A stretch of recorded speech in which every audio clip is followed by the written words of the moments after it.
People tend to associate VTubers so inextricably with live streaming that it's easy to forget that the whole medium started with vlog-style content, and that the VTubers as streamers thing began as a weird novelty.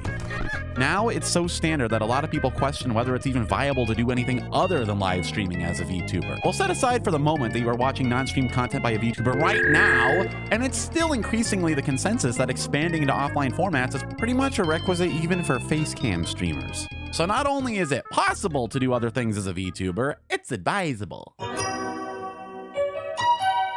Let's take a look at a few examples of VTubers working offline. For the sake of not straying too far into a production value comparison, I'll avoid talking about big agency VTubers for the most part. But one thing I would point out is that agencies definitely put special focus on all kinds of non-streaming content. They got voice packs, merchandise, skit videos, music videos, albums. Hell, they spend a lot of the year preparing for full-fledged live concerts. Doesn't get much more non-stream content than that. And then you get into the whole realm of clipping channels and other more transformative fan-made content like Too Many Snacks' videos. And actually, now that I think of it, probably the majority of all agency VTuber growth has been due to content done outside of their streams. Anyway, here's some VTubers who do really neat stuff that isn't streaming, okay? Icebell. Icebell is a self-described cool ice cream person with a wide variety of skills and perhaps the best two-syllable lore ever written. Her two main flavors are music and 3D art, the latter of which Icebell uses to create a variety of tasty original works. Some of my favorites by her include her own surrealist Helvetica standard skits, as well as her sidekick Icebear, who owns a UFO and can also serve as a stylish beret. She also creates VR worlds. You can visit her world of Patcher Island, which you can see in this footage I took when I visited with some friends. It's the etchy files. There's patchers, Easter eggs, and a bespoke written language. Everything Icebell makes is a labor of love and ice cream. Hopefully someday soon we'll get to see Icebell City. Her ever-increasing powers have culminated most recently in the creation of Iris, a Vocaloid being whose voice is modeled after her own, so bringing the concept of a 3D daughter to a whole new level. And for all this, I've hardly gotten into her music covers. Of particular note is a fantastic cover of Akari Has Arrived, and if Ice Cream Sember doesn't permanently influence your subconscious for the rest of your life, you might want to do a voice comp test on yourself real quick. There's a lot more, but let's just end on this.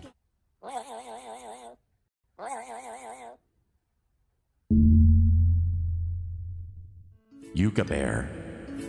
Yeah, 80% of the human population is going to have to turn their monitors upside down to watch her. That's right, Yuka is a hilarious koala culture monger from Australia. That is the real Australia, not the Kiara meme Australia. That's Austria. And koalas are not bears. This is now an educational video. Flag! Now, Yuka does do live streams, but I note her here because of her extensive dabbling in the highest form of modern art, memes. And I don't just mean you laugh, you lose challenges, though she is the only reaction artist I regularly watch. There probably needs to be a word in German or French for the exact emotion elicited by her responses to apparent annihilation. Doggle's gone. Bye-bye, Doggle. No, what gets Yuka on this list is her extensive catalog of uncanny humor bits, masterfully weaving sound effects in her 5-star voice acting voice, with more clever uses of her model than you can shake a stick at. According to one of her Discord mods, it was even one of her wacky meme clips that first accelerated the growth rate of her channel to its current formidable turgidity. Her memeing is not only an apt showcase of postmodern humor, but a frequent source of inspiration for my own edits. Also, of course, she does her fair share of song covers. Watch her cover of Last Cup of Coffee, guys, it's magical. Someday, it'll be the last day. Yam Koumori. No, I'm not just including Yam as a penance for personally dragging her into 3D Sonic hell. Oh. No, I'm including Yam because she makes in-depth standalone videos dissecting the principles of VTuber design and how things like art and color theory apply to our favorite medium. She goes big brain on character design and model making.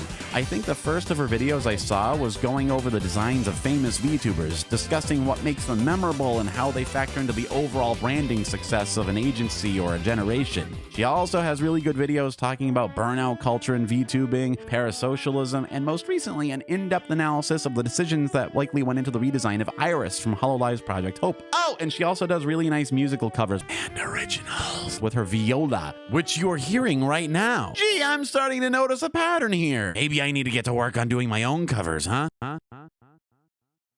Shiose Xixi. Shiose is a great example of a VTuber who managed to niche down and develop a sustainable way to engage with a community despite sometimes requiring indefinite hiatus periods. She's also my senpai. Look, the pixel art she made of us is on my wall to this very day. So what's the niche, you ask? 3 simple words. Yu-Gi-Oh, baby! Game of the year. That might not be 3 words. I don't really know. Trading card games are a little much for my tiny brain to handle. Anyway, yes, in her own words, pivoting her focus to the specific game was a watershed moment in her content-making career, and her community has really galvanized around it. She makes videos covering topics like ban lists, anime episode reviews, and Rush Duel new type fusions. I'm sure the sequence of words will make sense to me one day. One day. I have to admit, as yet, I'm not aware of the inner workings of Yu-Gi-Oh, but since I now have multiple friends who are more Yu-Gi-Oh than water, I feel it may only be a matter of time before I must take that same terrible step, just like poor old Prince Andre. Elite shit posters.